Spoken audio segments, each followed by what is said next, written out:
Donc bonjour, petit tour de balade botanique dans le jardin. On commence par illustrer ce que j'ai déjà mis en photo, c'est-à-dire les plantes sauvages installées dans le jardin pour des petits décors naturels. On commence ici par une petite fleur bleue. Voilà, qui fait un tapis, assez dense, voilà, que vous arrivez à trouver comme ça dans la nature. Vous en transplantez quelques plants et puis après ça va se balader, hein.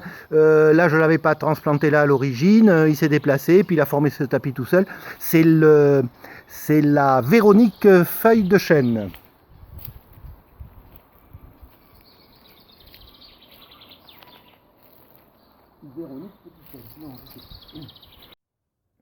Bon, ici c'est un peu dans l'ombre, mais ça fait aussi un joli tapis assez dense.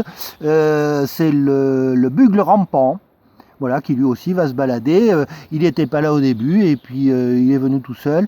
Il s'est transplanté et là apparemment il s'est bien plu. On va plus loin.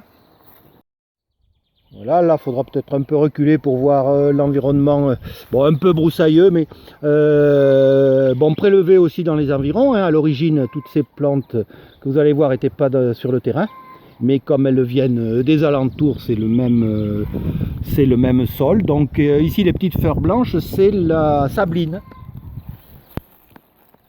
très commune aussi par chez nous, au bord des chemins.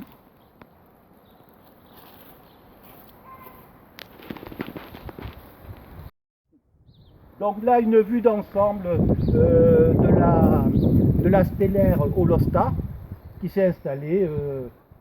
J'avais transplanté une ou deux touffes par-ci par-là et puis d'année en année, elle s'est installée là où elle se plaisait.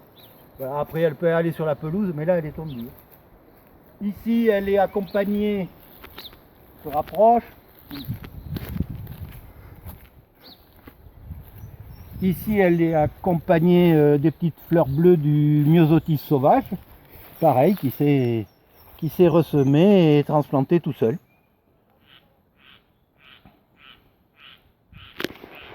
Voilà, maintenant on prend les paniers, on va aller parler des plantes qu'on va ramasser pour une utilité quelconque.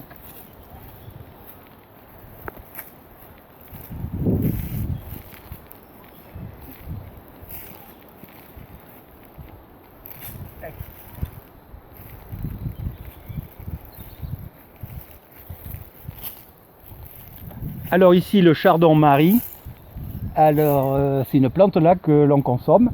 On consomme les côtes comme des côtes de carde. Alors le petit problème avec le chardon-marie, c'est que c'est extrêmement piquant. C'est des petites épines au bout des feuilles qui sont extrêmement piquantes. Alors, en plus j'ai pas pris de gants cette fois, mais bon, j'ai un peu la technique. Avec un grand couteau, je coupe le pied.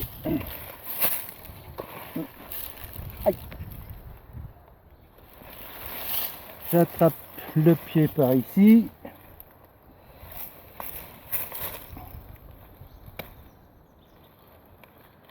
Le bout de la feuille là, ça pique pas.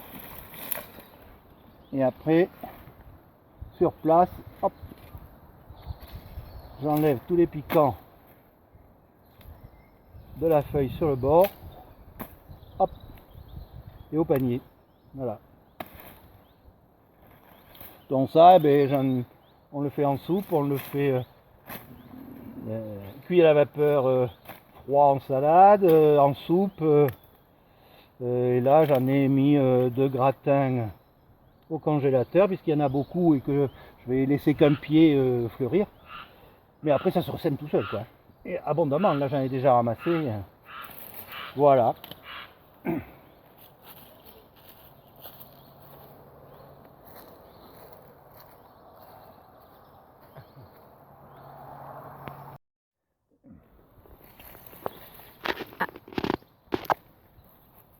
Ah oui.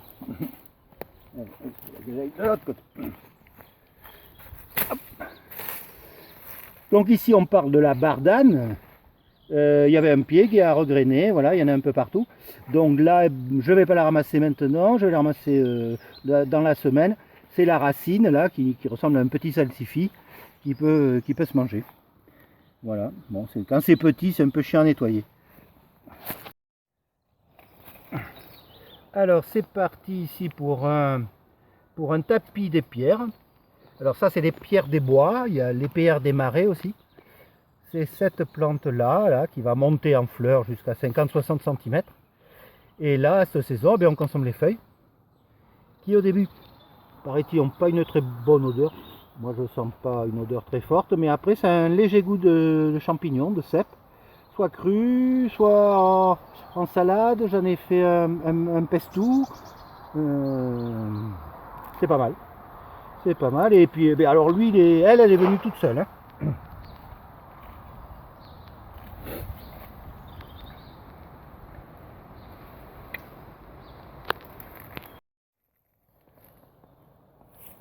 C'est bon. Alors ici, le souci, le petit souci sauvage qu'on connaît bien au bord des vignes dans le Médoc. Voilà, donc je ramasse les fleurs. Bon là, on est un peu tard dans l'après-midi, elles ont commencé à se refermer. Mais c'est pas grave. Je viendrai compléter demain matin. Donc elle aussi, ça pousse tout seul, ça se ressème. Bien que je ramasse les fleurs, là il y a déjà plein de graines de formées, il y en aura d'autres. Je ne ramasserai pas toutes les fleurs. Bon, on n'en ramasse pas énormément à chaque fois, mais j'y passe tous les jours, quoi. 100 ou 200 fleurs, je les compte chaque jour. Et donc c'est une panacée, ça, hein, en infusion, c'est pas savoureux. Mais en fait, c'est bien utile pour plein de maux, divers et variés.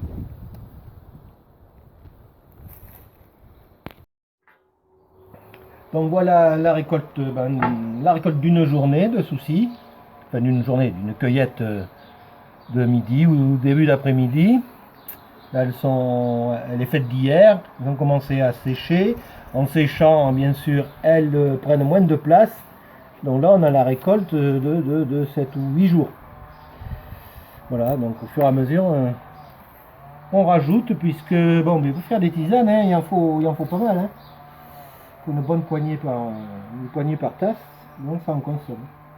Puisqu'on en est au plan de médicinal, on parle de l'aubépine, là, qui est en fleurs, qu'il faut ramasser avant qu'elle fane. Les fleurs bien ouvertes, milieu de journée, par temps sec. Allez, on ramasse une petite branche, on s'assoit, on coupe. Il y a de la fleur, il y a de la feuille, peu importe. Donc ça, l'aubépine, c'est un bon calmant. En fait, c'est un régulateur cardiaque. Et donc c'est très bien à associer au tilleul.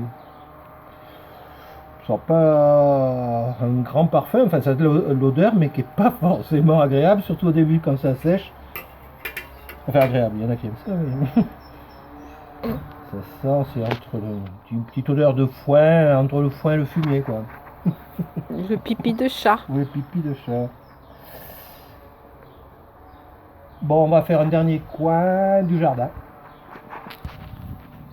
Donc, puisqu'on passe devant et on parle du cyste, donc ça c'est le cyste local, là, qu'on trouve dans les dunes, dans les pins, le cyste à feuilles de sauge. Donc il s'est très bien planté, donc ça c'est bien parce que dans les dunes il reste très bas. Après au jardin il peut prendre l'aspect buisson, on peut en faire une haie et il y a beaucoup moins de taille que les autres variétés d'arbustes à haie.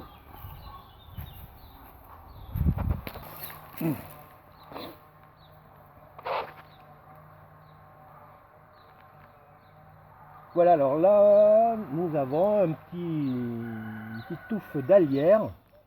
Cette plante là, celle-là non c'est l'ortie, mais l'ortie bon, on la connaît, on va la manger aussi en soupe. Ça pique. Voilà, la lierre parce qu'elle a goût d'ail. Elle a un petit goût d'ail. Autant les fleurs que les feuilles, je vérifie. C'est piquant, un petit goût d'ail. Les feuilles plus que les fleurs d'ailleurs. Et voilà, donc pour les gens qui aiment l'ail mais qui sont allergiques, on en connaît, qui sont allergiques à l'ail, mais qui aiment le goût quand même, eh bien, on peut utiliser ça parce que ça n'a rien à voir avec la famille des Aliacées ou des Liliacées.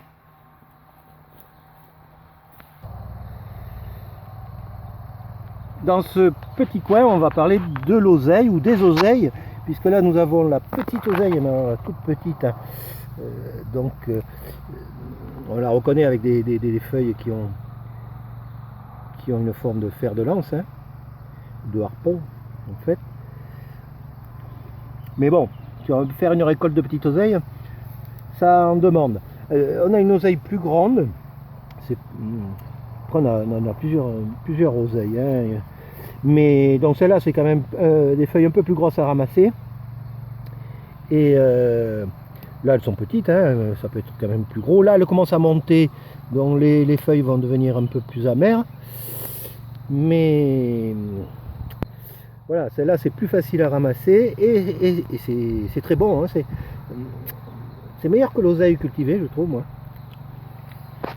C'est bien acidulé, c'est vraiment savoureux, et pour une sauce à l'oseille, c'est impeccable, quoi. Il y a plus le parfum est plus riche que l'oseille cultivée, à mon sens. Voilà, bon, ben on aura fait un petit tour, hein. Il y aurait plein d'autres choses encore, enfin plus tard. Oui, quelquefois dans ce coin il y a des respunchun, là, les asperges sauvages que ramassent les gens du Tarn, du Tarn-et-Garonne. Ils adorent ça. Ici on n'aime pas trop. J'en vois pas là, c'est un peu tôt encore.